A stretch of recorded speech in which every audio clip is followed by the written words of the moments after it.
Hello everyone, welcome back to Learn with SP YouTube platform and today we are going to start matrices part 3। पिछले part 1 और part 2 में हमने matrices के कुछ concepts पढ़े थे। पार्ट 1 में हमने पढ़ा था मैट्रिसेस की डेफिनेशन क्या होती है, rectangular array filled with numbers, और हमने पढ़ा था रोज क्या होते हैं, हॉरिजॉन्टल रोज होते हैं और वर्टिकल लाइंस कॉलम्स होते हैं। और पिछले पार्ट 2 में हमने क्या पढ़ा था, हमने पढ़ा था ऑर्डर ऑफ मैट्रिसेस के बारे में, लाइक 2 into 3, 3 into 4 और इक्वालिटी ऑफ मैट्रिस और टाइप ऑफ मैट्रिसेस। ठीक है, इक्वालिटी यानी कॉरेस्पॉन्डिंग इक्वल्स होते हैं, ठीक है, और सेम नंबर के सेम ऑर्डर के मैट्रिसेस इक्वल होते हैं। और टाइप्स ऑफ मैट्रिक्स जैसे कॉलम मैट्रिक्स, जीरो मैट्रिक्स, इसका अगर आपको डिटेल में पढ़ना है तो आप पिछला पार्ट देख कर आए। ठीक है, तो आज हम शुरू करेंगे। जैसे हमने कल इक्वालिटी ऑफ मैट्रिसेस पढ़ लिया था और एग्जाम्पल्स हमने इस वीडियो में कवर करनी थी, तो ये है एग्जाम्पल नंबर 4 ऑफ NCERT जो इक्वालिटी ऑफ मैट्रिसेस के बाद आती है। और ये इसमें इक्वालिटी ऑफ मैट्रिसेस का कंसेप्ट यूज होगा। इसमें उन्होंने कहा है ये हमारे पास ऐसे इक्वालिटी गिवन है, आप देख सकते हैं ऐसे दो मैट्रिसेस है और हमें बोला है कि find A B C X Y and Z। ठीक है, सबसे पहले अब हम फाइंड करते हैं। मैं डायरेक्ट नहीं फाइंड करूँगी, सबसे पहले जो उन्होंने बोला ना वही फाइंड करेंगे। A फाइंड करना, हमने A देख लेंगे कहाँ है, A-1 सेंटर में है, ये 2/2 सेकेंड रो के सेकेंड कॉलम में, यहाँ पे सेकेंड रो के सेकेंड कॉलम में। ठीक है, ये आ गया -3, तो A-1 इज इक्वल टू क्या आ जाएगा जी, -3। ये क्या बन जाएगा, इधर जाके प्लस हो जाएगा, -3 + 1 क्या आ जाएगा, -2। A की वैल्यू मेरे पास क्या आ जाएगी, -2। उसके बाद B फाइंड करेंगे, B ये रहा, B-3 is equal to 2B + 4। ऐसे इसको इसके इक्वल रख देंगे क्योंकि इक्वालिटी उसके बीच में है। B-3 is equal to 2B + 4, 2B इधर आ जाएगा, B-2B is equal to 4, minus इधर आके प्लस का हो जाएगा, -B is equal to 7, B is equal to -7 ले आ गई हमारे पास B की वैल्यू। उसके बाद हम पढ़ेंगे C की वैल्यू। उन्होंने बोला है हमें फाइंड करने के लिए C की वैल्यू। अब देखिए कहाँ है, C इस मैट्रिक्स में तो नहीं है मैट्रिक्स और इसमें है, तो हम यहाँ से इक्वल रख देंगे इसे और इसे, क्योंकि वो करस्पॉन्डिंग यही जगह है ना। देखिए सेकेंड रो के थर्ड कॉलम में, यहाँ पे सेकेंड रो के थर्ड कॉलम में यही है, तो इसकी इक्वल रख देंगे। सेंट्रल लाइन लगा रही हूँ मैं, तो 2C + 2 किसकी इक्वल आ जाएगा, 0 के। 2 कॉमन ले लेंगे, C + 1 is equal to 0, C is equal to -1। ठीक है, तो आंसर हमारा क्या आ गया जी, -1। ठीक है, X फाइंड करना है, X इसमें सबसे पहला ही है, X + 3 इज इक्वल टू 0। अगर आपको इक्वालिटी समझ नहीं आ रही है, आप पिछला लेक्चर देख कर आए। X is equal to -3, X की वैल्यू क्या आ गई जी, -3। ठीक है, इसके बाद Y की वैल्यू, Y कहाँ है, 2Y - 7 is equal to 3Y - 2, 2Y - 3Y is equal to -2 + 7। ठीक है, तो हमारे पास आ चुका है -2Y - 3Y is equal to -2 + 7।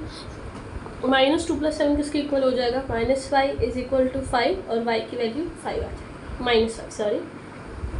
उसके बाद Z रह गया हमारे पास। अब हम फाइंड करेंगे कि Z हमारे सब फाइंड कर चुके हैं हम, ABC X Y Z X Y। अब Z फाइंड करते हैं, Z देखते हैं कहाँ है, Z ये रहा, Z + 4 इज इक्वल टू, इसके करस्पॉन्डिंग क्या है, 6 है, Z + 4 इज इक्वल टू 6 और Z इज इक्वल टू 6 - 4, तो क्या आ जाएगा 2। ये हमारी सारी वैल्यूज आ गई, आप देख लीजिए। A is equal to -2, B is equal to -7 and C is equal to -1, X is equal to -3, Y is equal to -5 and Z is equal to 2। ये बिल्कुल सही है। नेक्स्ट क्वेश्चन करते हैं, ये था एग्जाम्पल नंबर 4। अब करेंगे एग्जाम्पल नंबर 5। ये भी सेम इक्वालिटी ऑफ मैट्रिसेस का ही क्वेश्चन है। वैसे इक्वल रखेंगे, A B C and D find करना है। यहाँ पे डायरेक्ट नहीं होगा, यहाँ पे हमें इक्वेशन बनानी होगी, उसे 2 इक्वेशंस बनेंगी, उसे सॉल्व करना होगा, फिर आंसर आएगा। अब सबसे पहले हम A + B देखिए, ये तो अलग C - C है, इनका बन रहा है, हम A + B पहले सॉल्व करते हैं। ठीक है, इस साइड A और B और इस साइड C और D फाइंड करेंगे। ठीक है जी, और यहाँ पे क्या बनेगा, 2A + B, 2A + B is equal to 4 and दूसरा इक्वेशन क्या बन रहा है, A - 2B is equal to -3। इस इक्वेशन को हम इसके बराबर लाने के लिए 2 से मल्टीप्लाई कर रहे हैं, क्योंकि A यहाँ पे 2A। ठीक है, तो आ जाएगा 2A - 4B is equal to -6। ठीक है, इसको मैंने 2 से मल्टीप्लाई कर दिया। अब इसको एलिमिनेशन मेथड से करेंगे। ठीक है, -4B इज इक्वल टू -6, ये कट हो जाएगा, यहाँ पे साइन चेंज हो जाएगा, फिर 5B इज इक्वल टू, यहाँ पे भी साइन चेंज 10 आ जाएगा, B इज इक्वल टू 2 आ गया। अब इन दोनों में से किसी भी इक्वेशन में आप B की वैल्यू पुट करें, तो मैं इस इक्वेशन में पुट कर रही हूँ, तो यहाँ पे 2A + 2B की जगह यहाँ पे B था ना, is equal to 4, 2A is equal to 2, A is equal to 1। तो हमारे पास ये दोनों वैल्यूज आ गई ए और बी की। आगे हम करते हैं 5c माइनस टे। यहाँ पे भी सेम दो इक्वेशंस बनेंगी जी। 5c minus D is equal to 11 and 4c plus 3d is equal to 24। कैसे बन रहा है? अगर आप इसे सब्स्टिट्यूशन मेथड से करना चाहें तो ऐसे भी कर सकते हैं, क्योंकि मल्टीप्लिकेशन यहाँ पे थोड़ी बड़ी हो जाएगी ऐसे एलिमिनेशन से, तो मैं नॉर्मल कर रही हूँ। ठीक है, यहाँ पे मैं डी की वैल्यू फाइंड कर रही हूँ। 5c minus D is equal to 11 हमारे पास। अब minus D is equal to 11 minus 5c। D की वैल्यू आ जाएगी जी 5c माइनस 11, माइनस था ना, चेंज हो गया। अब इससे इसमें पुट करके देखेंगे। 4c plus 3 5c minus 11 is equal to 24। जगह थोड़ी कम है तो आप कंफ्यूज ना हो। 4c plus 15c minus 33 is equal to 24। यहाँ पे 19c हो जाएगा। 19c is equal to 33 plus 24 कर देंगे। कितना आ जाएगा? 19c is equal to 3 4 7 3 2 6। ठीक है, प्लस किया है c। अब हम फाइंड करते हैं। देखिए जी, मुझे तो अब हम 67 में देख लेते हैं क्या ये आता है 19 के टेबल में। ये किस पे आ सकता है? 3 पे आ सकता है। हाँ जी, बिल्कुल 57 आ रहा है। सॉरी, यहाँ पे 55 है, बिल्कुल सही है। 325 है, 437 है। ठीक है, तो यहाँ पे 3 आंसर आ रहा है। ठीक है, और अब हम डी फाइंड कर लेते हैं। यहाँ पे सी की वैल्यू सी की वैल्यू पुट करिए 5। डी सी की वैल्यू है 3 माइनस 11। 15 माइनस 11 कितना होता है जी? 4 होता है। हमारा आंसर मिल चुका है। B is equal to 2, A is equal to 1, D is equal to 4 and C is equal to 3। ठीक है, अब ये है हमारी एग्जाम्पल नंबर 4। एग्जाम्पल नंबर 5 अब करते हैं आगे। हम पढ़ेंगे ऑपरेशन ऑफ मैट्रिसेस, हमारा नेक्स्ट टॉपिक। ये था पिछली ही हमने क्वालिटी पढ़ी थी, उसके क्वेश्चन थे, एग्जाम्पल्स थी एनसीईआरटी में, तो मैंने वो करवाई है ताकि प्रैक्टिस हो सके। अब हम पढ़ेंगे ऑपरेशन ऑफ मैट्रिसेस। ऑपरेशन ही करना हमें मैट्रिक्स का, ना उसकी सर्जरी करनी है। हमने जस्ट उसका जानना है कि ऑपरेशंस मैथ्स में क्या मतलब होता है। ऑपरेशंस का मतलब होता है एडिशन, सब्ट्रैक्शन, मल्टीप्लिकेशन। ठीक है, तो हम वो करेंगे। यहाँ पे देखिए, सबसे पहले हम करते हैं एडिशन। एडिशन सबसे आसान, जैसे मैंने बताया था इक्वालिटी तब आती है कि जब ऑर्डर सेम हो। एडिशन भी तब भी कर सकते हैं जब ऑर्डर सेम हो। अगर हमारे पास ऐसे आ जाए कि 1 0 और सामने इसके आ जाए प्लस कर दो किसके साथ? 1 0 0 1, हम इसको इसके साथ प्लस नहीं कर सकते, इसका कोई आंसर नहीं आएगा। बट अगर हम लिख दें 1 0 प्लस 2 0 तो ये प्लस हो जाएगा। आंसर सिर्फ करस्पॉन्डिंग वाले प्लस होंगे। जैसे इसकी जगह पर ये है तो ये इसी के साथ प्लस होगा, 0 2 के साथ प्लस नहीं होगा, ये इसी के साथ प्लस होगा और ये अपने ही करस्पॉन्डिंग जगह के साथ। तो इसका आंसर क्या आ जाएगा जी? 3 0। ठीक है, और सब्ट्रैक्शन भी ऑर्डर सेम होना चाहिए, सेम इसके जैसे करनी है, कुछ मुश्किल नहीं है। अब ये एग्जांपल है कि 1 0 गिवन है, -2 0 कर देते हैं, आंसर क्या आ जाएगा? -1, और ये 0। उसके बाद आता है मल्टीप्लिकेशन। मल्टीप्लिकेशन में ऐसा कुछ नहीं है कि आपको पूरा करना है। देखिए, आप जब 2 1 0 2 3 आपको उसके साथ मल्टीप्लाई करना है, तो ऐसा नहीं है कि सिर्फ ये और इसके साथ मल्टीप्लाई होगा, नहीं, ये एक नंबर है कि सबके साथ मल्टीप्लाई होगा। आंसर क्या आ जाएगा? 2 0 4 6, सबके साथ मल्टीप्लाई होगा अगर इसके सामने कोई स्केलर गिवन है। ठीक है, अब 3 होता तो ये 3 ऐसे मल्टीप्लाई हो जाता। ठीक है, और हमारे पास ऐसे आ जाता है कि ये मैट्रिक्स एडिशन में कि ये ए है और ये बी है, हमें पूछ लेते हैं कि ए प्लस बी फाइंड करो, हम नॉर्मली से प्लस कर देते हैं। ये नॉर्मल सी बात है, ये हमें समझ आ जाती है। अब हमसे कई बार पूछ लेते हैं, अगर आपको क्वेश्चन आएगा डिवीजन कैसे करें, अगर आप है ना, तो आप कहोगे क्या ऐसे लिखा होगा 1 0 डिवाइड बाई 2? नहीं, क्योंकि ये 1/2 बन गया ना, तो इसे ऐसे लिखते हैं 1/2 1 0, अंदर क्या आ जाएगा? 1/2। ऐसे कोई इसकी फॉर्म नहीं है लिखने की, हम इसे ऐसे लिखते हैं। This is the right one. Okay, छोटी सी चीज़ बतानी है, उसके बाद हम हमारे एग्जांपल शुरू करेंगे, क्योंकि यही है बस ऑपरेशन ऑफ मैट्रिसेस में। अगर आपको ऐसे गिवन हो कि -a आपको जैसे हमारे पास हो -1 -2 -3 -4, तो हम इसे ऐसे लिख सकते हैं। -1 कॉमन ले लेंगे, सबके पास माइनस माइनस है ना, -1 कॉमन ले लेंगे, अंदर क्या आ जाएगा? 1 2 3 4, तो ये इसके सामने कैसे आ जाएगा? -1a। ठीक है, ये इसका बस मैं बताना चाहती थी और कुछ नहीं है। अब हम शुरू करते हैं हमारे क्वेश्चंस। इस बुक में, एनसीईआरटी बुक में एग्जाम्पल 6 और 7 ही ऑपरेशन ऑफ मैट्रिसेस की, बाकी आगे कंसेप्ट हैं तो हम इसको ही सॉल्व करते हैं। फर्स्ट एग्जाम्पल 6 में ए इज इक्वल टू, ये मैट्रिक्स गिवन है और बी ये मैट्रिक्स गिवन है, हमें बोला ए प्लस बी फाइंड करना है। Very easy question. सबसे पहले देखना ऑर्डर सेम है जी, सेम है। अगर उन्होंने बोला ए प्लस बी फाइंड करना तो ऑर्डर सेम ही होगा, तो नॉर्मल बस इसे लिख देंगे a plus B is equal to A लिख देंगे, ठीक है, बहुत आसान, प्लस 2√5 1 -2 3 1/2। अगर आपको सीधा प्लस करना एक बार नहीं आ रहा है तो क्योंकि नया है, हो सकता है पहली बार में ना आए, बाद में तो ये बहुत आसान रहता है। तो आप मैं वैसे समझाने के लिए भी ऐसे लिखूँ, √3 की जगह, और करस्पॉन्डिंग क्या है 2 है, 1 + √5 है, 1 + 1 है, ठीक है, 2 + -2 है, तो करना तो प्लस है, लिख वैसे देंगे, 3 + 3 है, और 0 + 1/2 है। बस इसे सॉल्व कर लेते हैं।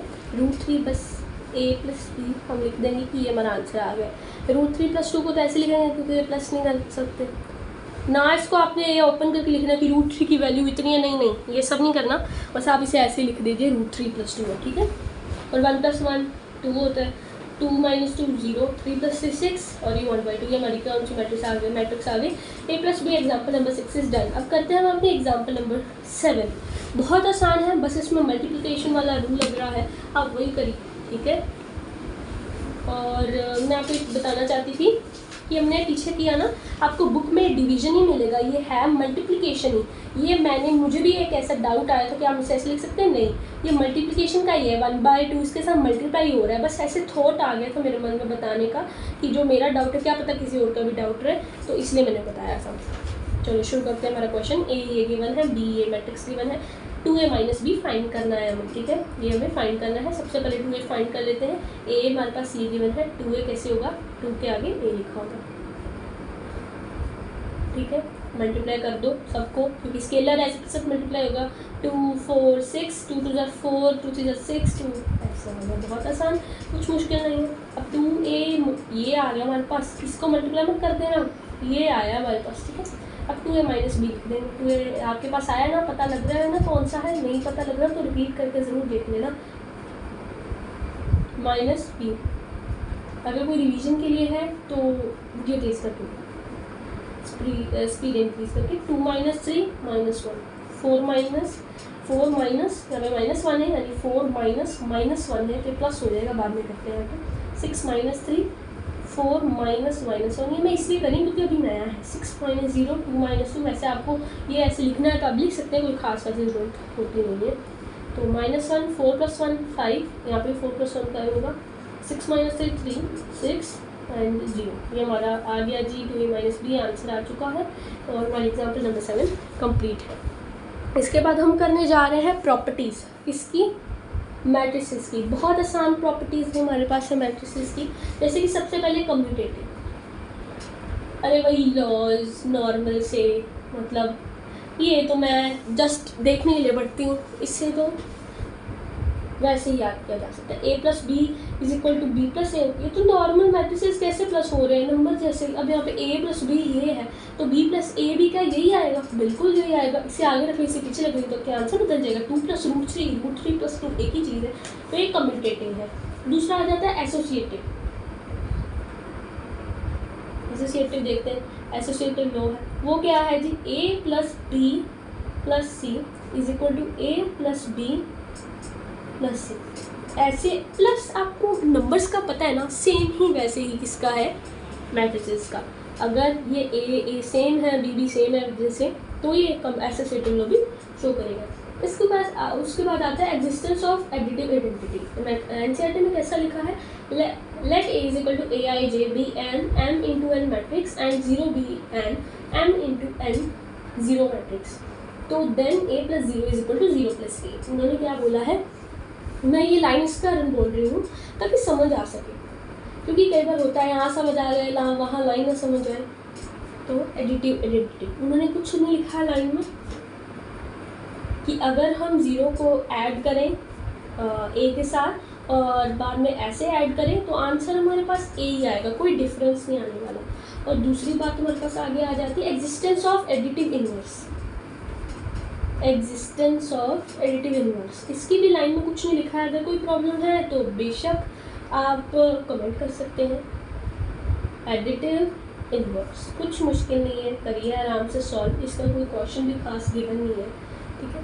तो हम करते हैं, वो क्या कह रहे हैं, a + माइनस से ऐसे प्लस करो, आपको पता है ए माइनस ए क्या बन जाएगा, खुल के क्या बनेगा ए माइनस ए। तो कोई भी दो नंबर्स को आप माइनस करोगे, दो मैट्रिसेस को माइनस करोगे, क्या आएगा, 0 आ जाएगा। इज इक्वल टू वो क्या कह रहे हैं, इसके भी बराबर है। मतलब क्या बच्चों वाली चीज़ है ये, तो आराम से हमें समझ आ रहा है, बस उन्होंने बता रही है कि हाँ जी ऐसे भी होता है। बहुत आसान है। चलो आगे करते हैं, ठीक है। और भी प्रॉपर्टीज़ गिवन है बुक में, जैसे कि अभी हम यहाँ पे करते हैं जैसे properties of scalar multiplication, properties of scalar multiplication. ये थी प्रॉपर्टीज ऑफ मैट्रिक्स एडिशन, ये है प्रॉपर्टीज ऑफ स्केलर मल्टीप्लिकेशन। सबसे पहली प्रॉपर्टी, अगर k कोई स्केलर है, a प्लस बी अंदर है, तो हम इसे ऐसे लिख सकते हैं k a प्लस के बी।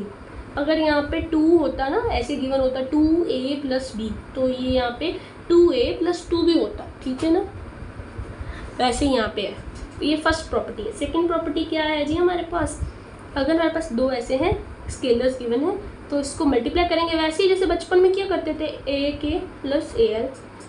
तीसरी प्रॉपर्टी वो भी ऐसी है, के ए प्लस बी गिवन है, ठीक है, ये हम कर चुके हैं, सॉरी ये मैंने रिपीट कर दी, यही बस दो ही प्रॉपर्टीज हैं, बाय मिस्टेक हो गया, सॉरी फॉर दैट। अब हम करते हैं कुछ एग्जांपल्स। क्वेश्चन आ गया हमारी प्रॉपर्टीज़ पे। एक और बात मैं आपसे कहना चाहती थी कि जो मैं आपको करवा रहे हैं एग्जांपल्स, सिर्फ इसी पे मतलब ना करें, मैथ्स जो होता है वो प्रैक्टिस करना पड़ता है। तो आप जैसे मैंने पिछली वीडियोस में 3.1 पूरी कवर हो रही है, ये 3.1 का बाद का काम है, और इसके बाद अगर आप ये वीडियोज़ वगैरह देख लेंगे, ये वीडियो के बाद आप 3.2 भी सॉल्व कर पाएंगे, तो आप वो भी करिए साथ में। तो अभी एग्जाम्पल हम रेट कर रहे हैं, इसमें प्रॉपर्टीज़ लाइक नॉर्मल लगेंगी, कोई मुश्किल नहीं है। A plus A and B given है, और ये मैं करना आपको ये कैसे एक्स ये कैसे करूँ, कुछ डिफिकल्ट नहीं है। 3x is equal to 2a mine इधर आ जाएगा, 5b माइनस 2 है, ठीक है। बुक्स में थोड़ा दिया हुआ है, जैसे दोनों साइड आप माइनस कर दें, उसको माइनस 2a कर दें। अरे ये सेम ही चीज़ है, कुछ अलग नहीं है, लगता है पहली बार ये सेम होगा, तो ये यहाँ से कट हो जाएगा, क्या बन गया, सेम ही चीज़ तो बन गई। एक्स इधर ये 3 मल्टीप्लिकेशन उधर आके डिवाइड हो जाएगा। अब ऐसे मत लिख देना 5b माइनस 2a बाई 3, नहीं, इसको आगे लिखना ऐसे करके 1/3 5b माइनस 2, ठीक है, ये करना है। अब इसको आप ऐसे ना करें 5/3 से मल्टीप्लाई, नहीं, पहले आप ये नॉर्मल सॉल्व करिए, बाद में फ्रैक्शन पर आएंगे। फ्रैक्शन करने से चीज़ें थोड़ी मुश्किल हो जाती है। पहले हम 5b माइनस 2 करेंगे। सबसे पहले तो हम 5b फाइंड करते हैं, 5 मल्टीप्लाई कर देंगे b के साथ, b की वैल्यू आप ऊपर देख रहे हैं, मैट्रिक्स गिवन है, मैट्रिक्स, ठीक है, -5 1, वही बच्चों वाला मल्टीप्लिकेशन, ठीक है। 5 4 20, 5 2 10, -25 और ये 5 आ गई हमारे पास वैल्यू किसकी, 5b की। उसके बाद 2a फाइंड कर लेते हैं, 2a भी वही बच्चों वाला मल्टीप्लिकेशन, ठीक है। तो इसमें भी मिस्टेक हो जाती है, सच कहूँ तो पेपर में जैसे काफ़ी आ जाता है ना, तो हो सकता है ध्यान से करना, जल्दी में, ये तो बच्चों वाला है तो आराम से कर लेंगे, ये सब मत करना, ओवर कॉन्फिडेंस बहुत बुरी चीज़ होती है, ठीक है। 5b माइनस 2 है, और टीचर को कहो जी मैम बच्चों वाला कैलकुलेशन था, इसमें क्यों मार्क्स काट दिए, बच्चों से करवाना था, चपेट आएगी आगे मैडम से, ठीक है। अब क्वेश्चन करते हैं बाद में, माइनस ये जो गिवन है 16 0 हमारा लास्ट टॉपिक है आज का। इसके बाद जो नेक्स्ट हमारे पास होंगी वो हम अगले पार्ट में पढ़ेंगे, ठीक है जी। सॉल्व कर दीजिए, 10 - 16 करेंगे, लिख ही देते हैं, पहले आप अभी आप नए कर रहे हैं। 20 - 8, 10 - -4, इस मिट्री में नहीं आया, सॉरी, -25 - 6 और 5 - 12, ओके।